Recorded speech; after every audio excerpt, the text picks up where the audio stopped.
আজ আমরা আমাদের রমাদানের সাধারণত যে সমস্ত ভুল ত্রুটিগুলো হয়, যেগুলোর কারণে আমাদের রমাদান সার্থক হয় না, অর্থবহ হয় না, রমাদানটা তার উদ্দেশ্যকে সফল করতে পারে না, বা আমরা রমাদানের যে আসল উদ্দেশ্য সেটি অর্জন করতে পারি না, যেই ভুলগুলোর কারণে এরকম 20টি ভুলের কথা আমরা আপনাদের সঙ্গে আজকে শেয়ার করতে চাই। এগুলো যদি আমরা একটু মাথায় রেখে এবারের রমাদানটা, আসন্ন রমাদানটাকে কাটাবার চেষ্টা করি, ইনশাআল্লাহ আশা করা যায় এই রমাদান আমার জীবনে একটা ছাপ ফেলে যাবে, আমার জীবনে একটা দাগ রেখে যাবে, আমার জীবনে একটা স্মরণীয় রমাদান হবে, জান্নাতের পথে অগ্রসর হওয়াটা সহজ হবে, আমি একজন ভালো মানুষ হতে পারবো, মুত্তাকি হতে পারবো। আল্লাহ আমাদের সবাইকে সে তৌফিক দান করুন। যে সমস্ত ভুলের কারণে, যে সমস্ত ত্রুটি বিচ্ছুতির কারণে আমাদের রমাদানগুলো আমরা নষ্ট করে ফেলি, আমাদের আমলগুলো যথাযথভাবে করতে পারি না, রমাদানের আসল উদ্দেশ্য সাধন হয় না, তার মধ্যে থেকে সর্বপ্রথম যেটির উল্লেখ আমি করতে চাই সেটি হলো, রমাদানকে কেন্দ্র করে সর্বপ্রথম ভুলটি হলো, আমরা রমজান মাসের চাঁদ বেশিরভাগ মানুষ পশ্চিম আকাশে 29শে শাবানে তালাশ করার কথা, সেটা আমরা বেশিরভাগ লোক করি না। একটা সময় গ্রামে শহরে সব জায়গায় মানুষ চাঁদ তালাশ করত, যখন ফেসবুক ছিল না, যখন ইউটিউব ছিল না, বা সোশ্যাল মিডিয়ার এত ব্যবহার শুরু হয়নি, তখন গ্রামে শহরে সর্বত্র মানুষ চেষ্টা করত পশ্চিম আকাশে একটু চাঁদ তালাশ করার। রমাদানের চাঁদ আমরা তালাশ করব শাবানের শেষ দিনে, 29শে শাবান। এই চাঁদ তালাশ করাটা একটা ইবাদত, একটা নেক আমল। আমরা হেলায় এই নেক আমলটা হারাই ফেলি। আমরা এখন চাঁদ তালাশ করি, কিন্তু সেটা ফেসবুকে, আকাশে না। চাঁদ তালাশ হয় কোথায়? সবাই যখন ফেসবুকে তালাশ করে, তো চাঁদ দেখা কমিটি, হেলাল কমিটি, তারা যে ঘোষণা করবেন, তারা তো মানুষের দেয়া সংবাদের ভিত্তিতে ঘোষণা করবেন। এখন মানুষ যদি চাঁদ দেখা ছেড়ে দিয়ে সবাই ফেসবুক দিকে তাকায় থাকে, তাহলে তারা কার চাঁদ দেখার উপর ভিত্তি করে ঘোষণা দিবেন? এই জন্যই তো বেচারাদের দেখা যায় কোনো কোনো বছর 10টা, 11টা, 12টা বাজে চাঁদ দেখায়। কারণ আমরা তো চাঁদ দেখি না, আমরা নিউজ না দিলে তারা কোত্থেকে নিউজ দিবে? এই জন্য ভাইরা, রমাদান মাসের, রমাদানের জন্য চাঁদ দেখার চেষ্টা যদি আপনি করেন, আর যদি চাঁদ দেখতে নাও পারেন, চেষ্টাটা করছেন, পশ্চিম আকাশে চাঁদ খুঁজছেন, দেখেন নাই, তারপরেও আপনি একটা সুন্নাত আমল করার চেষ্টা করার কারণে, আপনার নেক আমলে চাঁদ দেখার চেষ্টা করার কারণে সওয়াব পাবেন। আর যদি চাঁদ দেখতে পান, তাহলে দোয়া পড়বেন, আল্লাহুম্মা আহিল্লাহু আলাইনা বিল ইয়ুমনি ওয়াল ঈমান ওয়াস সালামাতি ওয়াল ইসলাম। আল্লাহ, এই চাঁদকে আপনি আমার জন্য বরকতময় করে দিন, ঈমানময় করে দিন, শান্তিময় করে দিন, ইসলামময় করে দিন। এই পুরো চাঁদকে, পুরো মাসকে আমার জন্য, এই দোয়া পড়া সুন্নত। তাহলে রমাদান কেন্দ্রিক আমাদের প্রথম ভুল হলো, আমরা রমাদানের চাঁদ সাধারণত দেখি না, কিন্তু এখন থেকে ইনশাআল্লাহ রমাদান মাসের চাঁদ আমরা পশ্চিম আকাশে তালাশ করব। ঠিক আছে তো ইনশাআল্লাহ? দ্বিতীয়ত যে ভুলটি হয় তা হলো, রমাদানের প্রস্তুতি অংশ হিসাবে আমরা বেশিরভাগ মানুষই ভুল প্রস্তুতি নেই। সেটি হলো, প্রচুর পরিমাণে খাবার দাবার কেনাকাটা করে, সেগুলো সংগ্রহ করে বাসা বাড়িতে খাবার দাবারের স্তূপ দিয়ে ফেলা। এটা হলো আমাদের বেশিরভাগ মানুষের রমাদানের প্রস্তুতি। অন্য যে কোনো সময়ের চাইতে রমাদান মাসে অতিরিক্ত খাবার ইত্যাদি কেনাকাটা আমরা করি, এটা রমাদানের যথাযথ প্রস্তুতি না। এই বিষয়ে পারিবারিক মিটিং হওয়া উচিত, ফ্যামিলির সদস্যদেরকে নিয়ে বসা উচিত, যে আমরা এই রমাদানটা কিভাবে কাটাবো। রমজান তো ইবাদতের মাস, তো ইবাদতের মাসে আমরা খাবার নিয়ে এত ব্যস্ত হয়ে গেছি কেন? যে আমাদের ছোলা, চিনি, বেগুন, বেসন, আমাদের যত রকমের আপনার রমজান কেন্দ্রিক আইটেম আছে, সেগুলো কিনে আমরা ভরায় ফেলতেছি বাসা। রমাদান মাসে তো দিনের বেলা আল্লাহ তাআলা খাবারই বন্ধ করে দিয়েছেন, শুধু রাতের খাবার। তাহলে যেখানে দিনের বেলা খাবারের অপশনই নাই, সেখানে খাবার আমরা দ্বিগুণ ত্রিগুণ কিনছি কেন? এটা রমজানের যথাযথ প্রস্তুতি না।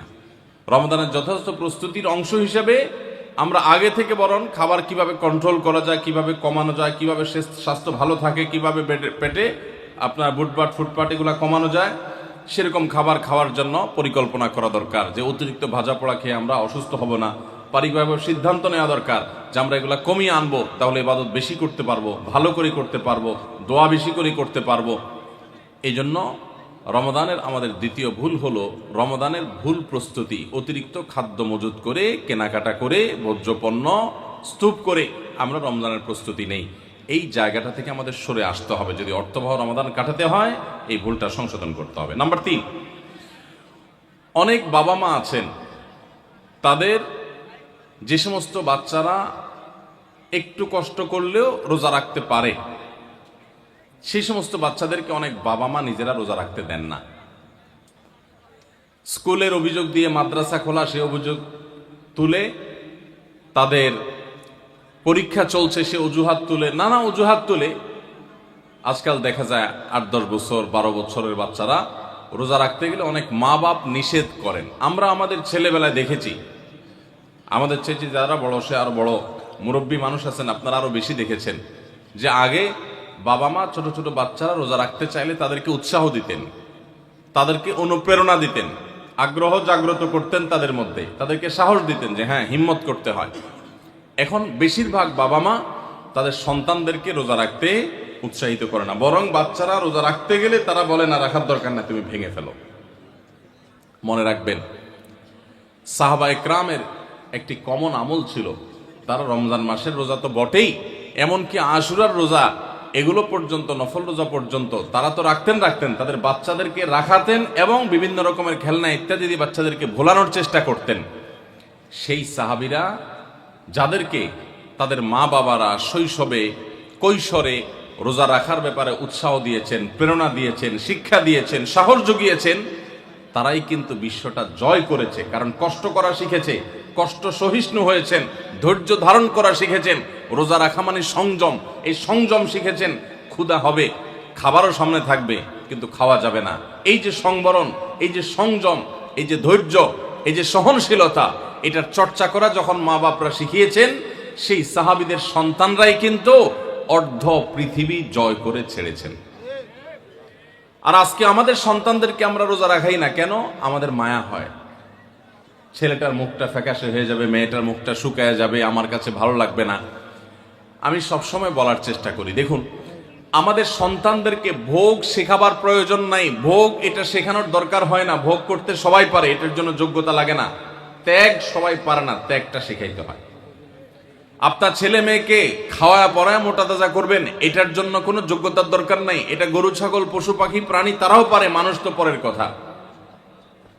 খাইতে কে না পারে? সবাই পারে। কিন্তু খাবার আছে, তবু আমি আল্লাহর নির্দেশে নিজেকে সংবরণ করব, একটা নির্দিষ্ট সময় সূর্য ডোবার আগ পর্যন্ত আমি খাবো না। এই যে ধৈর্য, এই যে সহনশীলতা, এই যে আত্মনিয়ন্ত্রণ, এই যে কন্ট্রোল, এই জিনিসটা আপনার বাচ্চার জীবনে অনেক গুরুত্বপূর্ণ একটা ব্যাপার। এটা তার জন্য অনেক বেশি জরুরি, তার কারণ তার সারা জীবন সামনে পড়ে আছে। তার জীবনে যা চাইবে সে সবকিছু পাবে না, বহু কিছু তার চাওয়ার সাথে পাওয়ার মিল থাকবে না। তার জীবনে অনেক সংগ্রাম করতে হবে, অনেক ইচ্ছা বিরুদ্ধ বিষয় তার সামনে এসে দাঁড়াবে। তখন সে সংযমী হতে পারবে, আত্মনিয়ন্ত্রণ করতে পারবে, ধৈর্য ধারণ করা শিখতে পারবে।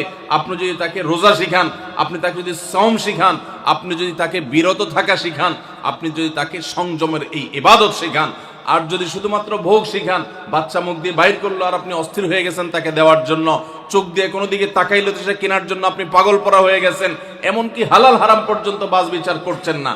বাচ্চা যা চাচ্ছে তা দিচ্ছেন, যা চাচ্ছে না তাও দিচ্ছেন। এই যে ভোগবাদের ভিতরে নিজেও হাবুডুবু খাচ্ছেন, বাচ্চাকেও হাবুডুবু খাওয়াচ্ছেন, এর মাধ্যমে আপনার বাচ্চা কখনো যোগ্য মানুষ হবে না। আপনার বাচ্চা আর যা হোক, বিশ্বজয়ী সাহাবায়ে কেরামের সেই অনুসরণকারী বাচ্চা হতে পারবে না। তাদেরকে যদি আপনি সংগ্রাম শেখাতে চান, ভোর রাতে ঘুম থেকে জাগতে শেখান, ভোর রাতে উঠতে শিখান, আরামের ঘুম ছাড়া শিখান, আরামের কম্বল ত্যাগ করা শিখান। খাবার সামনে আছে, পানীয় সামনে আছে, ক্ষুধাও আছে, তৃষ্ণাও আছে, তারপরও সে খাবে না, এই সংযম শিখান। এরা দেখবেন পৃথিবীর নানা বাধার পাহাড় তারা ডিঙাতে শিখবে, নানা বাধার প্রাচীর তারা ডিঙাতে শিখবে, অতিক্রম করতে শিখবে। গোটা ইসলামটা আমাদেরকে কন্ট্রোল শিখায়।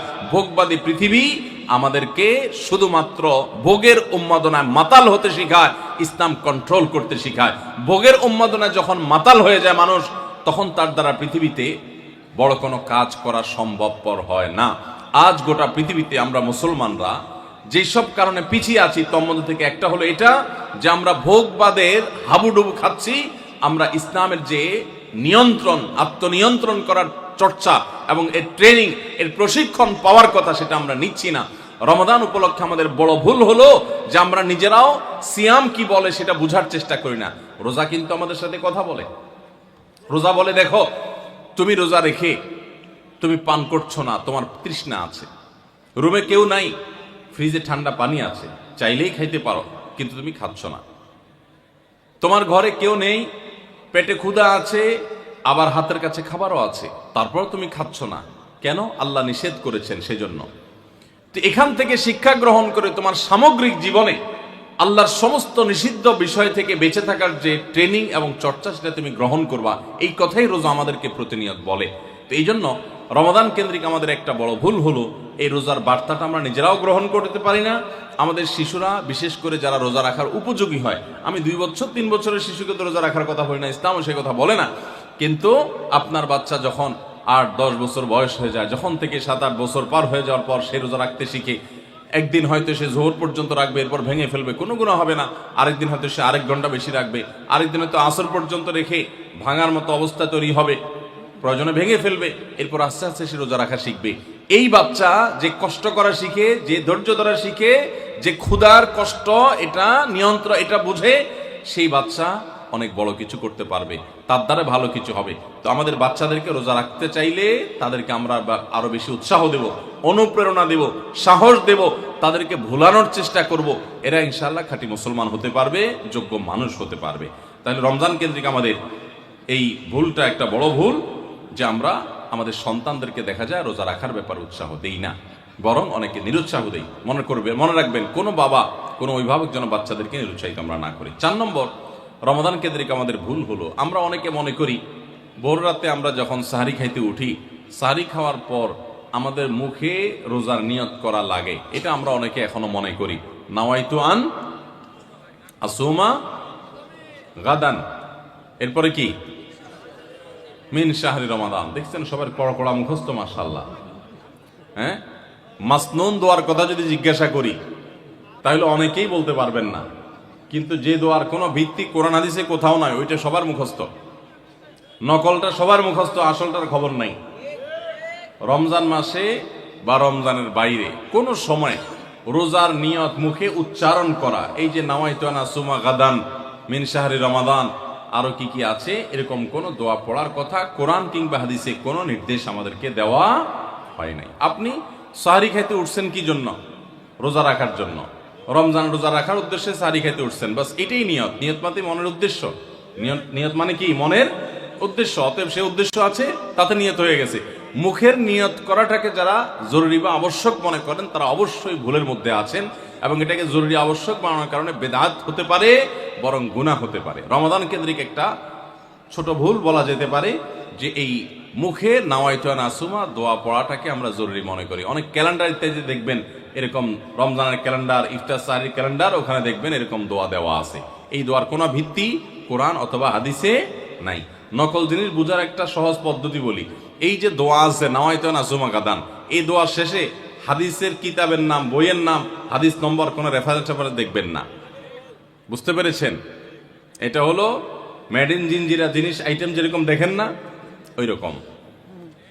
তো এই জন্য এটাকে একটা আমরা ছোট ভুল বলতে পারি রমাদান কেন্দ্রিক, যে আমরা মুখে নিয়ত করাকে অনেক আবশ্যক মনে করি। 5 নম্বর রমাদান কেন্দ্রিক আমাদের ভুল হলো, আমরা বেশিরভাগ মানুষ, শতকরা হয়তো 90%-এরও বেশি মানুষ, আমরা যারা রোজা রাখি, আমরা শুধুমাত্র পেটের রোজা করি।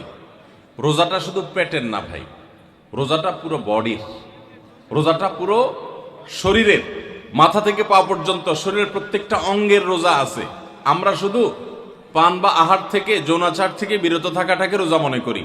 আপনি চোখ দিয়া মোবাইলে হারাম জিনিস দেখলেন, যেই মেয়েকে দেখা আপনার জন্য অ্যালাউড না, আপনি তার ছবি দেখলেন, ভিডিও দেখলেন, সেটা নাটকের নামে, সিনেমার নামে, কোনো ভিডিওতে, কোনো শর্ট ভিডিওতে, টিকটকে, কোনো জায়গায় আপনি দেখলেন, আপনি অনলাইনে অফলাইনে দেখলেন, তাহলে আপনার চোখের রোজা নষ্ট হলো। আপনার হাতের রোজা নষ্ট হবে যদি হাত দিয়ে কোনো গুনাহের কাজ করেন। পাও দিয়ে যদি কোনো অন্যায়ের পথে যান, পায়ের রোজা নষ্ট হবে। কান দিয়ে যদি আপনি মিউজিক শুনেন, আপনি গান শুনেন মিউজিক সহ, আপনি হারাম কিছু শুনেন, গীবত শেখায়াত শুনেন, তাহলে সেক্ষেত্রে কানের রোজা নষ্ট হবে। ঠিক একইভাবে আপনি মুখ দিয়ে খারাপ কোনো কথা বললেন, কটু কোনো কথা বললেন, গালিগালাজ করলেন, কারোর সাথে ঝগড়াঝাটি করলেন, তাহলে আপনার মুখের রোজা নষ্ট হবে। পুরো শরীরের প্রত্যেকটা অঙ্গ প্রত্যঙ্গের রোজা আছে। আমাদের রোজার দুইটা দিক, একটা হলো রোজার বডি, একটা হলো রোজার স্ট্রাকচার, আর একটা রোজার ফিনিশিং। স্ট্রাকচারটা দাঁড়াবে আপনি সবে সাদেক থেকে নিয়ে সাহারি থেকে নিয়ে ইফতারি পর্যন্ত আপনি কিছু পান করলেন না, আহার করলেন না, এবং যৌনাচার থেকে বিরত থাকলেন, বৈধ সেটা থেকেও বিরত থাকলেন, তাহলে আপনার রোজার স্ট্রাকচারটা দাঁড়িয়ে গেল। কিন্তু এই রোজা বা সিয়ামের ফিনিশিংটা হবে তখন যখন আপনার মাথা থেকে পা পর্যন্ত শরীরের প্রত্যেকটা অঙ্গ প্রত্যঙ্গের রোজা রাখবেন।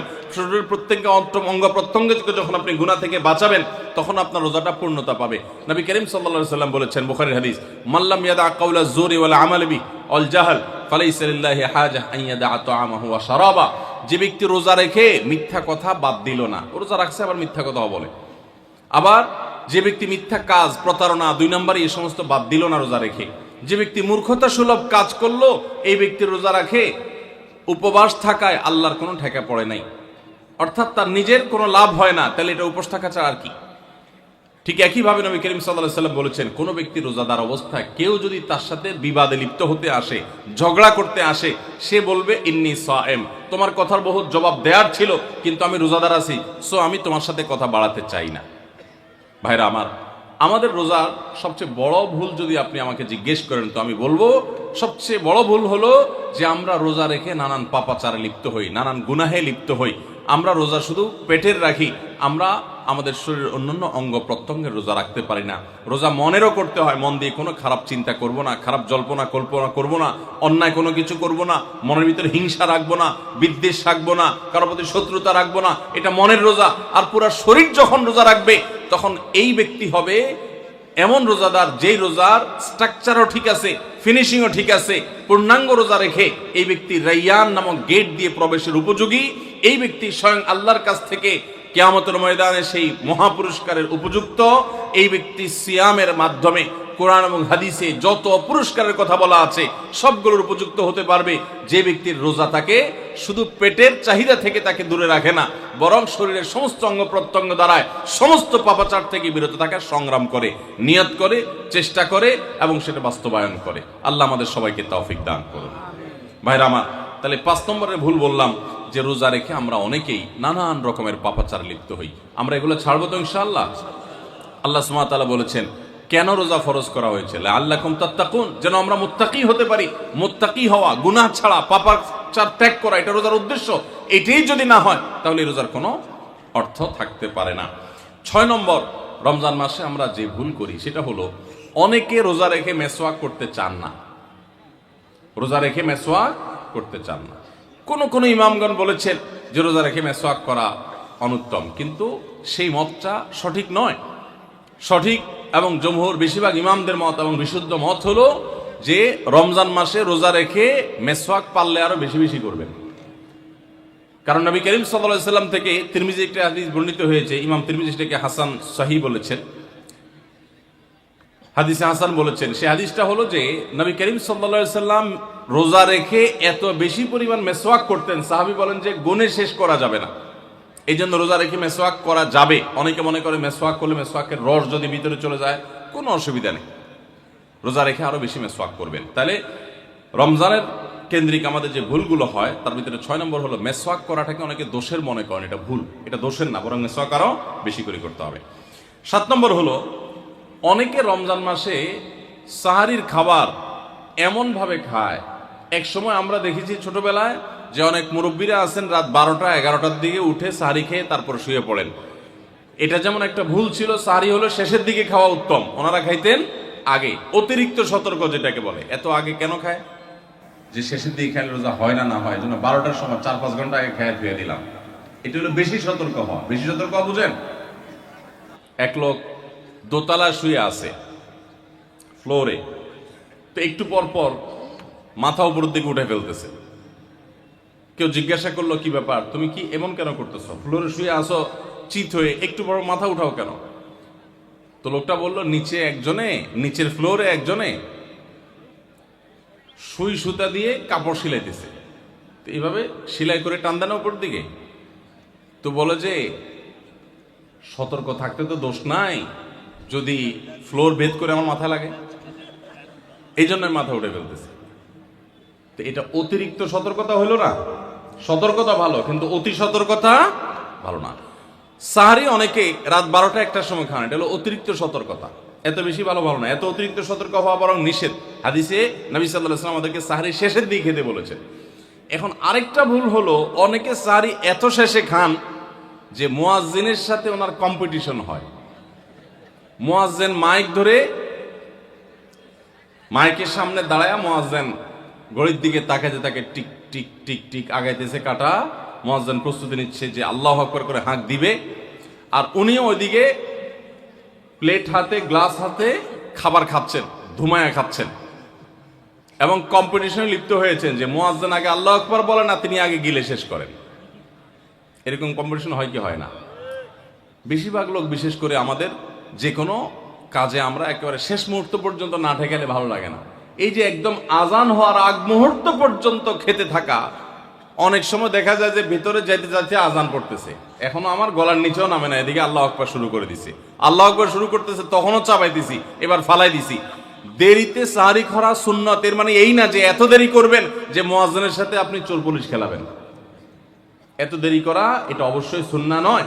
নবী করিম সাল্লাল্লাহু আলাইহি সাল্লাম সাহারি খেয়ে শেষ করার পর ফজরের নামাজ পড়তেন, মাঝখানে 50 আয়াত পড়ার মতো গ্যাপ থাকতো। 50 আয়াতের গ্যাপ মানে হলো 5 থেকে 7 মিনিট এভারেজ, এরকম গ্যাপ তিনি দিতেন, তারপর তিনি নামাজ পড়তেন। তো এই জন্য ভাইরা আমার, আমরা বলতে পারি যে 7 নম্বরের ভুল হলো আমরা অনেকেই রমজান মাসে সাহারির খানা খেতে খেতে একেবারে আজান পর্যন্ত ঠেকাই দিই। এত দেরি করা আবার ঠিক না। 8 নম্বরের ভুল হলো অনেকে গোসল ফরজ হলে মনে করেন যে এই অবস্থায় সাহারি খাওয়া যায় না। এটা ভুল ধারণা। আপনার রমজানে রাতের বেলা গোসল ফরজ হয়েছে, আপনি এখনো গোসল করতে পারেন না, এদিকে সাহারির খানার সময় চলে যাচ্ছে, তাহলে আপনি আগে সাহারির খানা খেয়ে নেন, সাহারি খেয়ে তাড়াতাড়ি গোসল করে তারপর ফজর নামাজ পড়তে যান, কোনো অসুবিধা নেই। এমনকি যদি আজান হয়ে যায়, আপনি গোসল এখনো করতে পারেন নাই, তাতেও সমস্যা নেই। আমরা অনেকে এটাকে সমস্যা মনে করি। সেই সাথে আরেকটা ভুল ধারণা হলো, অনেকে মনে করেন রমজান মাসে দিনের বেলায় স্বপ্নদোষ হলে বোধহয় রোজা ভেঙে যায়। স্বপ্নদোষ হওয়ার কারণে রোজা ভাঙে না। স্বপ্নদোষ হয়েছে, আপনি রোজা কন্টিনিউ করবেন, এই রোজা রাখতেও হবে না, কোনো অসুবিধা নেই, কারণ এটা আপনার ইচ্ছায় না। 9 নম্বর ভুল হলো, আমরা অনেকে যদি সাহারি খাইতে না পারি তাহলে আর ওই দিন রোজা রাখি না। অনেক লোক আছে বলে যে আজকে সাহারি খাইতে পারি না, এই জন্য রোজা রাখি না। তো সাহারি না খাইতে পারলে রোজা রাখবেন না কেন? সাহারি খাওয়াটা সুন্নত আর রোজা রাখাটা ফরজ। আপনার সুন্নত ছুটে গেছে, কোনো অসুবিধা নেই। সাহারি না খেলে রোজার কোনো অসুবিধা নাই, সাহারি খাওয়াটা উত্তম। নবী সাল্লাল্লাহু আলাইহি ওয়াসাল্লাম বলেছেন, তাসাহহারু ফাইন্না ফিস সাহুরি বারাকা, তোমরা রাতের শেষ বেলার খানাটা, সাহারির খানাটা খাবা, এটাতে বরকত আছে, কল্যাণ আছে। দুপুরের খানায় বরকতের কোনো ঘোষণা নাই, অন্য কোনো খানায় বরকতের কোনো ঘোষণা নাই, কিন্তু সাহারির খানাতে বরকতের ঘোষণা আছে। এই জন্য আমরা সাহারির খানাটা মনে না চাইলেও অল্প স্বল্প কিছু হলেও মুখে দেওয়ার চেষ্টা করব, কারণ সেখানে বরকত আছে, কল্যাণ আছে।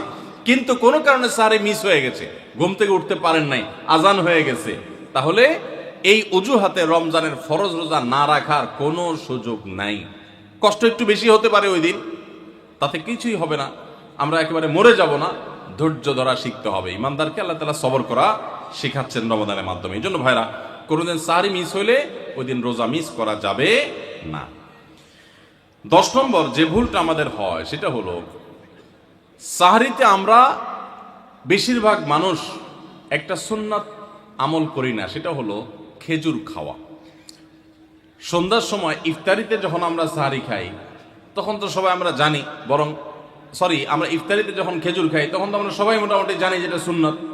কিন্তু সাহারিতে খেজুর খাওয়া যে সুন্নত, এটা ম্যাক্সিমাম মানুষ আমাদের দেশে এখনো জানেন না। নবী করিম সাল্লাল্লাহু আলাইহি ওয়াসাল্লাম বলেছেন, নি'মা সাহুরুল মুমিনি আত-তামার, ইমানদারের সবচাইতে উত্তম সাহারি হলো খেজুর। আপনি ভাত খান, ডাল খান, গোশত খান, মাছ খান, যাই খান, 1 পিস খেজুর আপনি যদি অন্তত সাহারিতে খান, তাহলে এটার কারণে একটি সুন্নাত জিন্দা করা সওয়াব পাবেন। খেজুরে প্রচুর পরিমাণ এনার্জি, খাদ্য শক্তি থাকে, এটা আমাদের জন্য নানা দিক থেকে উপকারীও বটে। এই জন্য ইফতারিতে আপনি খেজুর খাওয়ার কথা জানেন, অথচ হাদিসে শুধু ইফতারিতে না, সাহরিতেও খেজুর খাওয়ার নির্দেশনা দেওয়া হয়েছে। এই জন্য এটা একটা ভুল যে আমরা অনেকে সাহরিতে যে খেজুর খেতে হয় এটা জানি না। 11 নম্বর ভুল হলো, সাহরির সময়, ভোর রাতের সময়টা হলো দোয়া কবুলের সবচেয়ে মোক্ষম সময়। 24 ঘন্টার ভিতরে দোয়া কবুলের সবচেয়ে আদর্শ সময়, যে সময়ের দোয়া কবুলের সম্ভাবনা সবচেয়ে বেশি, সেটা হলো ভোর রাতের সময়টা।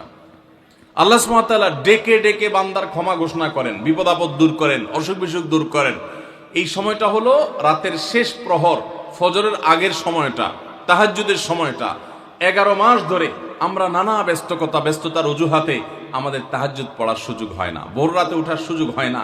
ভাইরা আমার, রমাদানের মাস, আপনি তো সাহরি খাইতে প্রায় প্রতিদিনই উঠছেন। আপনার যেহেতু সাহরি খাওয়ার উদ্দেশ্যে উঠাই লাগে, তো আপনি কেন এই মাসে সাহরির সময়, ভোর রাতের এই সময়টাতে যখন আল্লাহর সাধারণ ক্ষমা ঘোষণা করেন, ওই সময়টাতে আপনি কেন শুধুমাত্র খেয়ে পরে আপনি মসজিদে চলে যাবেন ফজরের জন্য? অবশ্যই আপনি সাহরি খেতে উঠলে 2-5 মিনিট সময় বের করে বিশেষভাবে আল্লাহর কাছে দোয়ায় মনোনিবেশ করবেন। আমাদের একটা বড় ভুল হলো, সাহরির এই সময়টাকে দোয়ায় আমরা মনোনিবেশ করি না। সম্ভব হলে 2 রাকাত নামাজ পড়েন, 4 রাকাত নামাজ পড়েন। সেটা যদি না পারেন, তো সাহরির খানার শেষে অথবা আগে আপনি আপনার রুমে গিয়ে লাইট বন্ধ করে নিরিবিলি জায়গায় একটু আল্লাহর কাছে হাত তুলে একটু চোখের পানি ফেলে চান, দোয়া করেন। দোয়ার এই সুযোগটা 11 মাস আপনি পান না, রমজান মাসে সাহরির উসিলায় পেয়েছেন, তো আপনি সেই সুযোগটা কেন হাতছাড়া করবেন? আমি বিনয়ের সাথে বলতে চাই, একজন মানুষের জন্য আমরা এই সুযোগটা হাতছাড়া না করি। আমি পারতপক্ষে কোনোদিন এই সুযোগটা হাতছাড়া করি না ভাইরা। যেদিন কিছুই করতে পারি না, ওই রকম দোয়া করার সময় হয়তো নাই, কোনো কারণে দেরি হয়ে গেছে উঠতে উঠতে, ওই দিন খাইতে খাইতে মনে মনে দোয়া করার চেষ্টা করি, প্লেটটা ধুইতে ধুইতে দোয়া করার চেষ্টা করি। কারণ মুয়াজ্জিন ফজরের আজান যখন দেন, ওয়াক্ত যখন হয়, তার আগ মুহূর্ত পর্যন্ত আল্লাহ তাআলা দুনিয়ার আসমানে এসে তারপরে বান্দাকে ডেকে ডেকে বলেন, আল্লাহ মিন মুবতালান, তোমাদের মধ্যে কেউ কি অসুস্থ আছো, ফাআফিয়াহু, আমি তাকে সুস্থতা দান করব। আল্লাহ মিন মুস্তাগফিরিন ফাগফির লাহ, তোমাদের মধ্যে কেউ কি আছো ক্ষমা প্রার্থনাকারী, আমি তাকে ক্ষমা করে দিব। এভাবে ডেকে ডেকে আল্লাহ তাআলা দিতে থাকেন। টোটাল 24 ঘন্টার মধ্যে যেই সময়টার দোয়া ফেরত দেয়া হয় না, যেই সময়টার দোয়া মিস হওয়ার সম্ভাবনা খুবই কম, আপনার দোয়ার বেসিক শর্তগুলো ঠিক থাকলে এই দোয়া কবুল হওয়ার সম্ভাবনা জোরালো, সেই সময়টা হলো ভোর রাতের সময়টা। রমজান মাসে এই সময়টাতে দোয়ার যে সুযোগ তৈরি হয়, দোয়ার যে বিশাল সুযোগ আপনি পান, এই সুযোগটা হাতছাড়া করে আপনি শুধুমাত্র খেয়ে দিয়ে এই সময়টাকে পার করে দেন, এটা কখনো বুদ্ধিমানের কাজ হতে পারে না। এই জন্য রমজান মাসের ভুলগুলোর মধ্যে থেকে একটা হলো যে সাহরির সময়টাতে, ভোর রাতের সময়টাতে, দোয়া কবুলের গুরুত্বপূর্ণ সময়টাতে আমরা দোয়া তো করিই না। অনেকে ওই সময় আজকাল সাহরি পার্টি বের করেছেন, তামাশা বের করেছেন, অনেকে টেলিভিশনের প্রোগ্রাম দেখেন। কোন চ্যানেলে সাহরির সময়ের কোন প্রোগ্রাম, আমরাও মাঝে মধ্যে এগুলো আগে রেকর্ড করা থাকে। সাহরির সময় আমরা টেলিভিশনে প্রোগ্রাম করতে যাই না, আগে রেকর্ড করা থাকে, সেগুলো চলে। এগুলো হলো তাদের জন্য যারা টেলিভিশনে হারাম জিনিস দেখবে, ওই টাইমটাতে সে যেন হারাম জিনিস না দেখে ভালো কিছু দেখে। আপনাদেরকে আমরা বলবো, কখনো ওই ভোর রাতের ওই সময় ইসলামিক প্রোগ্রামও দেখতে যাবেন না। আপনি ওই সময়টাতে আল্লাহর সাথে কথা বলবেন, ওই টাইমটা ইবাদতের সময়, ওই টাইমটা দোয়া এবং রোনাজারির সময়। আমরা বেশিরভাগ মানুষ এই ভুলটা করি যে রমজানে আল্লাহর কাছে পাওয়ার এই বিশাল সুযোগ আমরা হাতছাড়া করে ফেলি। আমরা এখন থেকে সাহরিতে উঠলে দোয়া করবো তো ইনশাআল্লাহ। আল্লাহ আমাদের সবাইকে তৌফিক দান করুন। তাহলে এটি ছিল 11 নম্বর ভুল। রমাদানকে আমাদের সার্থক করতে হলে এই ভুলটা দূর করতে হবে, সংশোধন করতে হবে। সাহরিতে দোয়া থেকে বিরত থাকা, এই ভুল করা যাবে না। 12 নম্বর ভুল হলো, অনেকে রোজা রেখে থুতু গিলাটাকে দোষণীয় মনে করেন যে রোজা রেখে বোধহয় থুতু গেলা যায় না, এই জন্য ঘন ঘন থুতু ফেলে দেখবেন অনেকে আছেন। বিশেষ করে নতুন নতুন যখন রোজা রাখে পোলাপান, তখন দেখবেন যে মিনিটে মিনিটে থুতু ফেলে, আছে না নাই? এই ঘন ঘন রোজা রাখে, আপনার থুতু ফেলে কেন? কারণ মনে করতেছে থুতু গিললে তার রোজা ভেঙে যাবে। ভাই, থুতু যদি আপনি না গিলেন, আপনি বাঁচবেন? থুতু না গিললে কেউ বাঁচবে?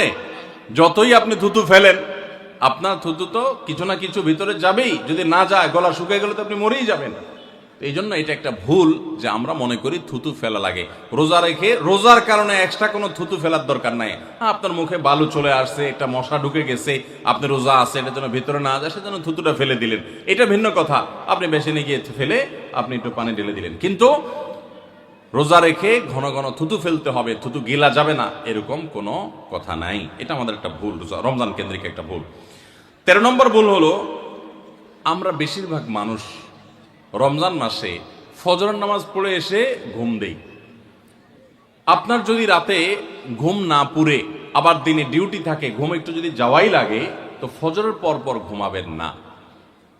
আলহামদুলিল্লাহ, আমাদের বাসায় আমরা এটার প্র্যাকটিসটা প্রতি বছর খুব হার্ডলি করার চেষ্টা করি। ফজরের পর পর কোনো ঘুম নেই, ফজরের পর একটু কোরআন তেলাওয়াত করেন। প্রথম প্রথম চোখ ভেঙে আসবে, কারণ আপনি ভোর রাতে উঠছেন, অভ্যাস নাই। তো যাতে চোখে ঘুম না আসে সেজন্য নানান বুদ্ধি বাইর করেন, করে ঘুম দূর করেন, একটু উঠবস করেন। ওই টাইমে বসে ফজরের পরে আপনি তেলাওয়াত করেন, জিকির আজকার করেন, সকাল সন্ধ্যার দোয়াগুলো পড়েন, এটা দোয়া করেন, রমজানের কিছু আমল করেন। এশাকের নামাজের ওয়াক্ত হয়ে গেছে, 2 রাকাত নামাজ পড়ে এরপর আপনি পারলে দরকার হলে শুয়ে যান, কিন্তু ফজরের পর পর শুয়ে যাবেন না। এটা একটা ভুল, কারণ নবী করিম সাল্লাল্লাহু আলাইহি সাল্লাম সকালের এই সময়টার জন্য দোয়া করেছেন, আল্লাহুম্মা বারিক লি উম্মতি ফি বুকুরিহা, আল্লাহ আমার উম্মত জন্য সকালের সময়টাতে বরকত দান করুন। আর ওই সময় আপনি ঘুমায় থাকছেন। তো রমজান মাসে আমরা এটা একটা ভুল করি, এটা আমরা করব না যথাসম্ভব। তারপর 14 নম্বর ভুল হলো, আমরা যারা নিয়মিত আজানের জবাব দেই, আজানের জবাব দেওয়া একটা আমল, আপনারা জানেন তো। মুয়াজ্জিন যা বলে তার সাথে সাথে তা বলা, তার পরপর সেটা বলা। মুয়াজ্জিন যখন আল্লাহু আকবার বলে, তখন আপনিও আস্তে আস্তে করে আল্লাহু আকবার বলবেন। মুয়াজ্জিন আবার যখন আল্লাহু আকবার বলবে, আপনিও আল্লাহু আকবার বলবেন। মুয়াজ্জিন যখন আশহাদু আল্লা ইলাহা ইল্লাল্লাহ বলবে, আপনিও আশহাদু আল্লা ইলাহা ইল্লাল্লাহ বলবেন। মুয়াজ্জিন যখন আশহাদু আন্না মুহাম্মাদুর রাসূলুল্লাহ বলবে, আপনি কি বলবেন? আশহাদু আন্না মুহাম্মাদুর রাসূলুল্লাহ বলবেন। অনেকে সাল্লাল্লাহু আলাইহি সাল্লাম পড়ে, সাল্লাল্লাহু আলাইহি সাল্লাম পড়বেন হলো আজানের শেষে, কিন্তু আজান চলাকালীন আশহাদু আন্না মুহাম্মাদুর রাসূলুল্লাহ বলবেন। সহিহ মুসলিমের আজানের জবাব দেওয়ার অধ্যায়ে পরিষ্কারভাবে নবী সাল্লাল্লাহু আলাইহি ওয়াসাল্লাম শিক্ষা দিয়েছেন। ইমাম মুয়াজ্জিন যখন বলবে, ইদা ক্বালা আশহাদু আন্না মুহাম্মাদুর রাসূলুল্লাহ ফাকুলু আশহাদু আন্না মুহাম্মাদুর রাসূলুল্লাহ, তখন আমরা আশহাদু আন্না মুহাম্মাদুর রাসূলুল্লাহ বলবো। এরপর হাইয়া আলাস সালাহ হাইয়া আল ফালাহ যখন বলবে, তখন লা হাওলা ওয়ালা কুওয়াতা ইল্লা বলবো। এরপর আল্লাহু আকবার বললে তাই বলবো, লা ইলাহা ইল্লাল্লাহ বলার সময় তাই বলবো। তারপরে আজানের জবাব দেবো, দুরূদ পড়বো, দোয়া পড়বো।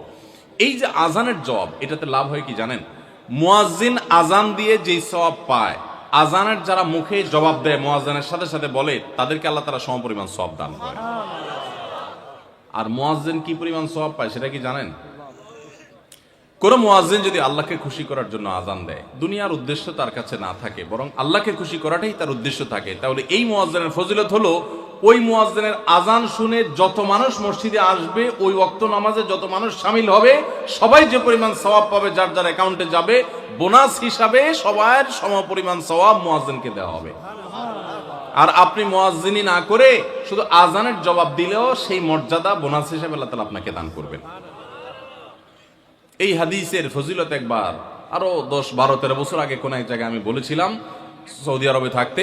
তখন এক ভদ্র মহিলা আমাকে বললেন, হুজুর, এই হাদিসটা আপনার কাছ থেকে শেখার পর, জানার পর থেকে আমি মক্কা শরীফের লাইভ আজান নিয়মিত ওই টাইমে, আমি রেডিও শুনি না, মোবাইলে বিভিন্নভাবে লাইভ আজানটা আমি শোনার চেষ্টা করি এবং ওই মুয়াজ্জিনের সাথে সাথে জবাব দেওয়ার চেষ্টা করি। কারণ আমার যখন এটা জানা হলো যে মুয়াজ্জিন যত পরিমাণ সওয়াব পাবে, তত পরিমাণ সওয়াব পাওয়া যাবে, তো মক্কার মুয়াজ্জিন সাহেবের আজান শুনে যত মানুষ প্রতি ওয়াক্তে নামাজ পড়ে, এত বেশি নামাজ তো দুনিয়ার অন্য কোনো মসজিদে প্রত্যেক ওয়াক্তে পড়ে না। সো আমি লক্ষ লক্ষ মানুষের নামাজ পড়ার সময় সওয়াব, মুয়াজ্জিনের পরিমাণ পেতে চাই, সেজন্য মক্কার লাইভ আজানটা আমি ফলো করি। আমি অবাক হয়ে গেলাম, মানুষ আল্লাহর সন্তুষ্টির জন্য কত ভাবে চেষ্টা করে, অথচ আমরা হেলায় হারিয়ে ফেলি। আপনার মহল্লার যে আজানটা সবার আগে আপনার কানে আসে, আপনার মহল্লার আজান, ওটা জবাব আপনি দিবেন, এরপর বাকিগুলো আপনি দিতে পারলে দিবেন, না দিতে পারলে না। এই যে আজানের জবাব, এই আজানের জবাবটা আমরা অনেকে 12 মাসে একটু আধটু দেওয়ার চেষ্টা করলেও, রমজান মাসে মাগরিবের নামাজের আজান, এটার জবাব নিয়মিত আজানের জবাবকারীরাও দেয় খুব কম। এটা রমজানের একটা ভুল। কেন দেয় না? কারণ সেই আসরের পর থেকে নিয়ে 10, 12 পদ, 13 পদ, 14 পদ ইফতার সামনে নিয়ে বসে যে দাঁত কচকচ করতেছিল, হাতগুলো শুধুমাত্র আকুপাকু করতেছিল যে কখন আপনার বেগুনি ধরবে, কখন পেঁয়াজু ধরবে, কখন বুটমরিতে হাত দিবে, যখন এই আকুপাকু করতেছিল, সূর্য ডুবছে, মুয়াজ্জিন সাহেব আল্লাহু আকবার হাঁকা শুরু হয়েছে, আর হুমড়ি খেয়ে অমনে ঝাঁপায়া পড়ছে, খাইতে খাইতে কখন আজান শেষ হয়ে গেছে টেরও পায়নি। ঠিক না ঠিক? আপনি খান, ওয়াক্ত হয়ে গেছে, সাথে সাথে আপনি খেলেন, আজান শুনলেন, সাথে সাথে আপনি খেলেন, ভালো কথা। একটু মুখে দিয়ে খেতে খেতে খাওয়ার ফাঁকে ফাঁকে মুয়াজ্জিনের আজানের জবাবটা দিয়ে ফেলেন। কিন্তু ম্যাক্সিমাম মানুষ আমরা এই ভুলটা করি। আমি খেয়াল করে দেখেছি যারা নিয়মিত আজান দেয় তারাও আজানের জবাব দেয়, তারাও দেখেছি এটা করে না, অর্থাৎ ভুল হয়ে যায়। তাহলে আমরা লক্ষ্য করবো তো ইনশাআল্লাহ, মাগরিবের সময় ইফতারের ফাঁকে ফাঁকে আমরা আজানের জবাব দিয়ে দিব। হাতে হাতে কাগজ দেওয়া আছে কিন্তু নোট করার জন্য। ও মাশাআল্লাহ, বক্তব্য নোট করার জন্য আপনাদের হাতে হাতে কাগজ দেওয়া আছে। হাত তুলতে বলেন স্যার, আপনারা কাগজ পাইছেন সবাই? মাশাআল্লাহ।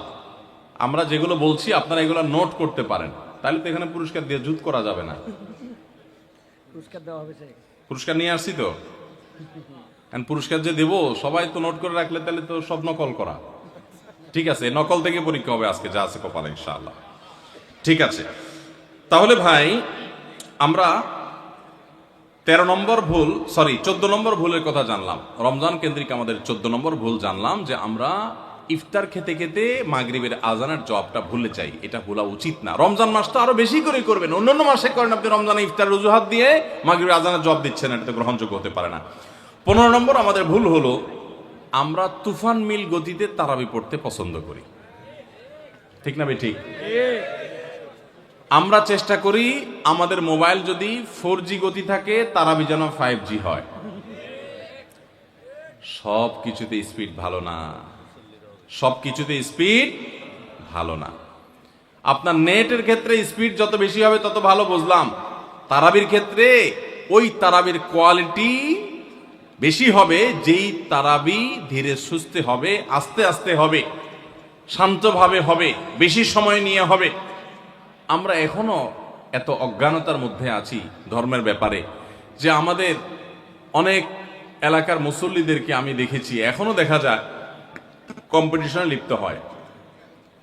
এক এলাকার মুসল্লি অন্য এলাকার মুসল্লিরা দেখলে বলে, দোস্ত তোদের তারাবির কি অবস্থা?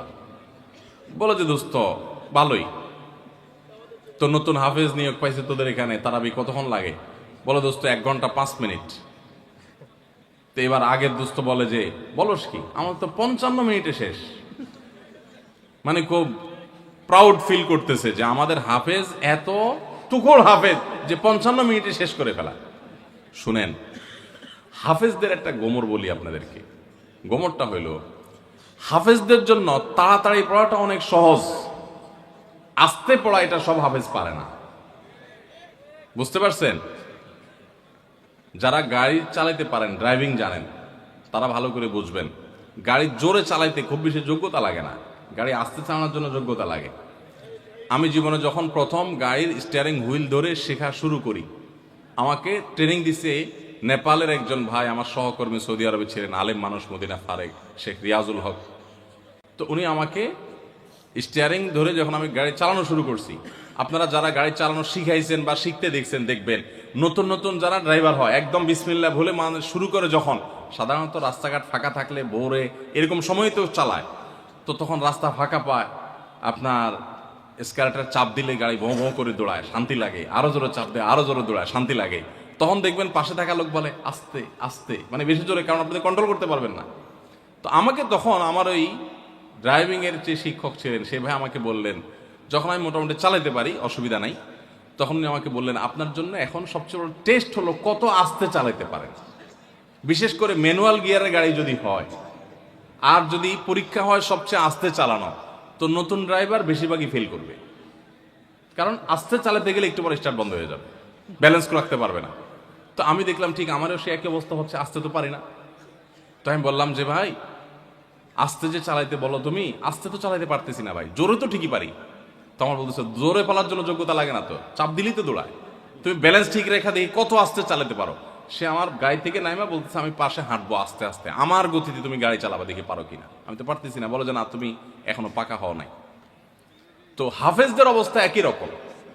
হাফেজদেরকে যদি বলেন যে ধীরে ধীরে পড়েন আপনারা তারাবিতে, দেখবেন অনেক হাফেজ পারবে না, অনেক হাফেজ পারবে না, অনেকে পারবে, কিন্তু গতির সাথে তা পড়া এটা খুব সোজা কাম।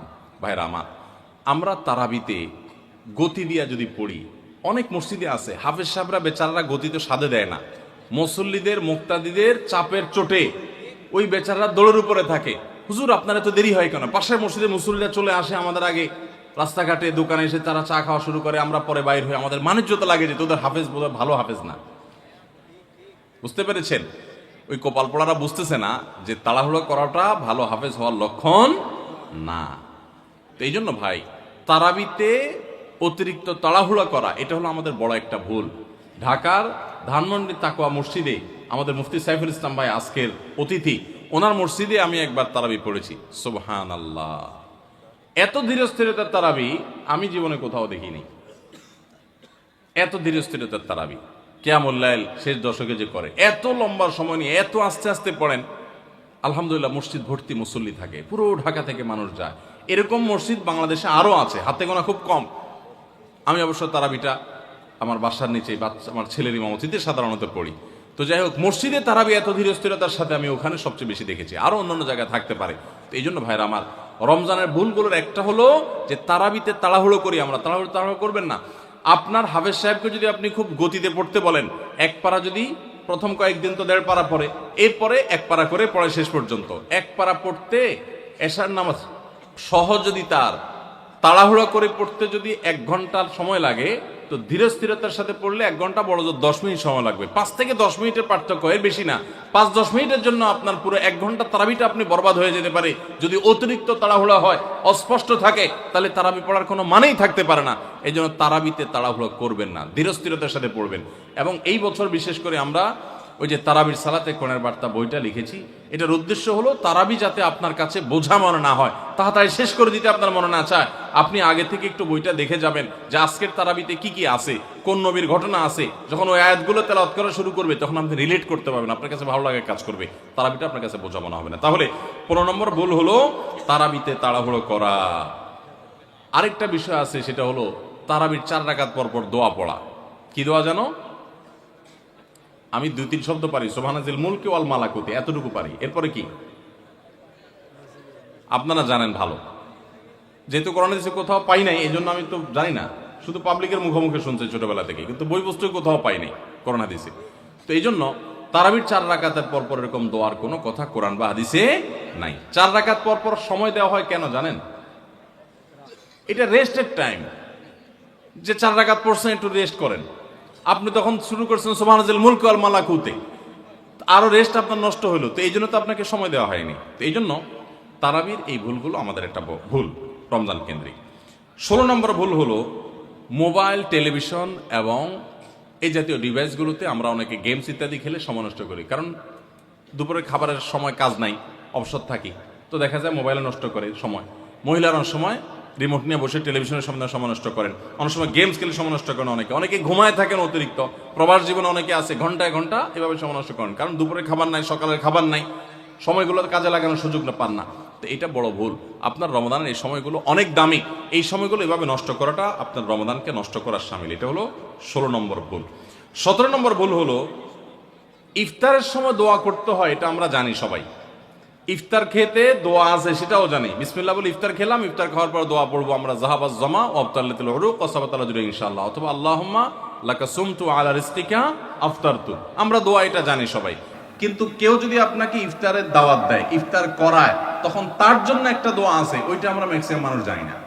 বলবো সেটা, সেই দোয়াটা হলো নবী করিম সাল্লাল্লাহু আলাইহি সাল্লাম তাকে কেউ ইফতার করালে তিনি তার জন্য দোয়া করতেন, আকালা তুআমাকুমুল আবরার ওয়াসাল্লাত আলাইকুমুল মালাইকা ওয়া আফতার ইনদাকুমুস সাইমুন। তোমাদের খাবার যেন নেককাররা খায়, হ্যাঁ, এবং তোমাদের উপর ফেরেশতারা যেন তোমাদের জন্য দোয়া করে, আর তোমাদের খাবার যেন রোজাদাররা খায়, ইফতার করে। কেউ ইফতার করে তার জন্য এই দোয়া করা সুন্নাত, এটা আমরা অনেকে জানি না। তো এই দোয়া না করা, এটা আমার মনে হয় আমাদের সমাজের ম্যাক্সিমাম মানুষের মধ্যে আছে, যে আমরা দোয়া করি না, ইফতার কেউ খাওয়াইলে খেয়ে চলে আসি, বড় জোর অন্য দোয়া পড়ি, কিন্তু এই দোয়া পড়া সুন্নাত, এটা আমরা জানি না। তাহলে এটা একটা ভুল আমাদের রমজান কেন্দ্রিক। 18 নম্বর ভুল হলো এতেকাফ না করা এবং পরিবারকে শেষ 10 দিনে ঘুম থেকে জাগিয়ে না তোলা। রমজানের শেষ 10 দিন এতেকাফ করা হলো রমজানের সবচাইতে তৃপ্তিদায়ক ইবাদত, যেই ইবাদতের তৃপ্তি আপনি নগদে পাবেন সেটা হলো রমজানের শেষ দশকের ইতিকাফ। দুঃখজনক বিষয় হলো ম্যাক্সিমাম মানুষ আমাদের দেশে মসজিদগুলোতে দেখা যায় ইতিকাফের লোক পাওয়া যায় না, টাকা দিয়ে লোক ভাড়া করে ইতিকাফে রাখা লাগে, একটা দুঃখজনক ব্যাপার। তো রমজানের একটা গুরুত্বপূর্ণ আমল হলো এই ইতিকাফ, এটা আমরা করি না, চেষ্টা করবো তো ইনশাআল্লাহ। একবার যদি আপনি ইতিকাফ করেন, ইতিকাফের মজা যদি একবার পেয়ে যান, বিশেষ করে কয়েকজন ইবাদত গুজার মানুষ সাথে থাকেন, একটা পরিবেশ মান, আপনাকে জীবনে ইতিকাফ থেকে কেউ আর ঠেকাতে পারবে না, দূরে রাখতে পারবে না, ইতিকাফ আপনি করেই ছাড়বেন, এত মজার ইবাদত। এবং সেই সাথে রমজানের শেষ দশকে নবী সাল্লাল্লাহু আলাইহি ওয়াসাল্লাম পরিবারের লোকদেরকে ঘুম থেকে ডেকে তুলতেন, আমরা এটা করি না। পরিবারের লোকদেরকে সহ পুরো পরিবার মিলে একসাথে ইবাদত বন্দি করা শেষ দশকে, এটা গুরুত্বপূর্ণ একটা ইবাদত। তাহলে 18 নম্বর ভুল হলো ইতিকাফ না করা, পরিবারকে শেষ দশকে না জাগানো। 19 নম্বর ভুল হলো শেষ 10 দিন আসলে আমরা কেনাকাটা, শপিং, যারা শহরে আছে তারা গ্রামের বাড়িতে যায় ঈদ করা, এগুলোর পেছনে আমরা ব্যস্ত হয়ে যাই। শেষ 10 দিন হলো ইবাদতের সবচেয়ে গুরুত্বপূর্ণ সময়, রমজানের আসল টাইম হলো শেষ 10 দিন, সবে কদর ওর মধ্যেই আছে, অথচ আমরা সেই সময়টাতে সবচেয়ে বেশি অবহেলা কাটাই, এটা রমজানের একটা বড় ভুল। আর 20 নম্বর এবং সর্বশেষ যেটা বলতে চাই সেটা হলো যে অনেকে আমরা ফিতরাটা সময় মতো দেই না। ফিতরাটা হলো চাঁদ উঠছে তখন থেকে নিয়ে ঈদ উল ফিতরের নামাজের আগ পর্যন্ত এই সময়ের মধ্যে দিয়ে দিবেন। এত অল্প সময়ের মধ্যে, রাত্রের মধ্যে গরিব যদি খুঁজে না পান তাহলে 1 দিন 2 দিন আগে থেকেও দিতে পারবেন, কিন্তু কোনো অবস্থাতে ঈদের নামাজের পরে ফিতরা দিলে সেটা ফিতরা আদায় হবে না। তাহলে ভাইরা আমার, এই 20টা ভুল যদি আমরা সংশোধন করতে পারি, এগুলোর প্রতি যদি আমরা খেয়াল রাখতে পারি, তাহলে আশা করা যায় আমাদের রমজানটা বড় সুন্দর হবে, অর্থবহ হবে। এই রমজানটা আমাদেরকে তাকওয়া অর্জন করাবে এবং সফল এবং সার্থক রমজান আমরা কাটাতে পারবো। চেষ্টা করবো তো ইনশাআল্লাহ। আমি এক নজরে আবারও বলে দিচ্ছি, 1 নম্বরের ভুল হলো রমজানের চাঁদ না দেখা, শাবানের 29 তারিখে রমজানের চাঁদ তালাশ না করা পশ্চিম আকাশে, এটা আমাদের একটা ভুল। 2 নম্বর হলো আমাদের রমজানের প্রস্তুতির অংশ হিসেবে শুধু খাবার টাবার কিনে ভরায় ফেলা, ইবাদতের রুটিন নাই, খাবার নিয়ন্ত্রণ করার ব্যবস্থা নেই, বরং অতিরিক্ত খাবারের ব্যবস্থা করা, এটা আমাদের একটা ভুল। 3 নম্বর হলো আমাদের ছোট ছেলে মেয়েরা যদি রোজা রাখতে চায় তাদেরকে রাখতে না দেওয়া, মায়া করে তাদেরকে রোজা থেকে বিরত রাখা, এটা আমাদের একটা ভুল। 4 নম্বর হলো মুখে নাওয়াইতা নাসুমা গাদান এই জাতীয় দোয়া করাটাকে জরুরি মনে করা, এটা একটা ভুল। 5 নম্বরের আমাদের ভুল হলো রমজানের যে আমাদের অনেকে পেটের রোজা রাখি, চোখে, মুখে, কানে, অন্য অন্য অঙ্গ প্রত্যঙ্গ দিয়ে নানা গুনাহ করি ফেসবুকে ইত্যাদিতে, এর মাধ্যমে আমাদের রোজা অর্থবহ হয় না, এটা আরেকটা ভুল। 6 নম্বর হলো আমরা অনেকে মেসওয়াক করাটাকে দোষণীয় মনে করি, অথচ রোজা রেখে মেসওয়াক করা যায়। 7 নম্বরে ভুল হলো আমরা অনেকে সারি খেতে খেতে একেবারে আজান পর্যন্ত ঠেকাই দেই, অথচ এটা ভুল, আজান পর্যন্ত ঠেকাইতে হয় না, একটু আগে শেষ করতে হয়। এবং আজান দিচ্ছে তখনও আপনি খাবেন, এটা তো রোজাই হবে না আপনার যদি ওয়াক্ত হয়ে যায়। আর 8 নম্বরের ভুল হলো আমরা অনেকে গোসল ফরজ হলে মনে করি সাহারি খাওয়া যায় না, অথচ গোসল ফরজ অবস্থায় সাহারি খাওয়া যায়। আর 9 নম্বরের ভুল হলো আমরা অনেকে সাহারি খেতে না পারলে ওই দিন রোজা রাখি না, অথচ সাহারি না খেতে পারলেও রোজা রাখা যায়। 10 নম্বরের ভুল হলো সাহারিতে খেজুর খাওয়া, এটা আমরা অনেকে জানি না যে খেজুর খাওয়া সুন্নাত, খাই না খেজুর আমরা, এটা একটা ভুল। 11 নম্বর ভুল হলো সাহারির সময় দোয়া কবুল হয় ভোর রাতে, এটা আমরা বেশিরভাগ মানুষ মিস করে ফেলি। 12 নম্বর ভুল হলো আমরা অনেকে মনে করি মুখের থুতু এটা গিলা যায় না রোজা অবস্থায়, জন্য ঘন ঘন থুতু ফেলি, এটা আরেকটা ভুল। 13 নম্বর ভুল হলো যে আমরা অনেকে ফজর নামাজের পরপরই রমজান মাসে শুয়ে পড়ি, একটু কমপক্ষে এশাক পর্যন্ত জেগে ইবাদতবন্দি করে তারপর ঘুমানো উচিত। আর 14 নম্বরের ভুল হলো মাগরিবের সময়, ইফতারের সময় যখন মুয়াজ্জিন আজান দেয়, অন্যান্য দিন আজানের জবাব দিল, রমজানে মাগরিবের সময় আমরা অনেকে আজানের জবাব মিস করে ফেলি, এটা একটা ভুল। ইফতারের ফাঁকে ফাঁকে আজানের জবাব দেওয়া উচিত। আর 15 নম্বর ভুল হলো তারাবিতে আমরা অনেকে তাড়াহুড়ো করা পছন্দ করি, অথচ সেটা তারাবির মানকে নষ্ট করে দেয়। 16 নম্বর ভুল হলো মোবাইলে, টেলিভিশনে, বিভিন্ন প্রোগ্রামে, গেমস ইত্যাদিতে আমরা রোজা থেকে যেহেতু খাবার দাবার নাই সকালে দুপুরে, এই টাইমটাতে আমরা সময় নষ্ট করি, এটা আরেকটা ভুল। আর 17 নম্বর হলো যে ব্যক্তি ইফতার করায় তার জন্য একটা দোয়া পড়তে হয়, আকাল্লা তাআমুকুল আবরার ওয়াসাল্লাত আলাইকুল মালাইকা ওয়াফতার ইনদাকুমুস সাইমুন, আমরা অনেকে কেউ ইফতার করে তাকে দোয়া করাতে যাই না, এটা আরেকটা ভুল। আর 18 নম্বর হলো রমজানের শেষ 10 দিনে নবী সাল্লাল্লাহু আলাইহি ওয়াসাল্লাম জীবনে কখনো ইতিকাফ ছাড়েন নাই, যত বছর তিনি বেঁচে ছিলেন প্রত্যেক বছর রমজানের শেষ 10 দিন তিনি মসজিদে ইতিকাফ করতেন। আমরা যে আমল নবী সাল্লাল্লাহু আলাইহি ওয়াসাল্লাম জীবনে 1 বছরও ছাড়েন নাই, সে আমল বেশিরভাগ মানুষ জীবনে 1 বছরও করি নাই। রমজানের আসল মজাই হলো ইতিকাফ, এটা আমরা বেশিরভাগ করি না, এটা একটা ভুল। এবং পরিবারের লোকদেরকে শেষ 10 দিন জাগায় তোলা ইবাদত বন্দিগির জন্য, সেটা আমরা করি না। 19 নম্বর ভুল হলো শেষ 10 দিন হলো ইবাদতের 10 দিন। নবী সাল্লাল্লাহু আলাইহি সাল্লাম ইয়াজতাহিদু ফিহি মা লা ইয়াজতাহিদু ফি গায়রি, এই 10 দিন ইবাদতের জন্য যত চেষ্টা করতেন এত চেষ্টা কখনো করতেন না। আর এই 10 দিন আমরা বেশিরভাগ মানুষ কেনাকাটা, শপিং ইত্যাদিতে ঘোরাফেরাতে নষ্ট করি, এটা সবচেয়ে বড় ভুলগুলোর একটা। আর 20 নম্বর হলো ফিতরা আমরা সময় মতো আদায় করি না। অনেকে ঈদের নামাজের পরে ফিতরা দেন, সেটা ফিতরা আদায় হবে না, সাধারণ দান হয়ে যাবে। এটা হলো 20 নম্বর এবং সর্বশেষ ভুল। আল্লাহ সুবহানাহু ওয়া তাআলা সমস্ত ভুল, বিচ্যুতি, ত্রুটি এই সবগুলা থেকে বেঁচে থেকে একটা অর্থবহ সার্থক রমাদান কাটাবার তৌফিক আমাদেরকে দান করুন। সবার চেষ্টা করবো তো ইনশাআল্লাহ। জাযাকুমুল্লাহু খায়রা ওয়া আখিরু দাওয়ানা আলহামদুলিল্লাহি রাব্বিল আলামিন। সুবহানাল্লাহ, অনেক টাইম হয়ে গেছে। প্রশ্নোত্তরে কি যাবো আমরা ভাই?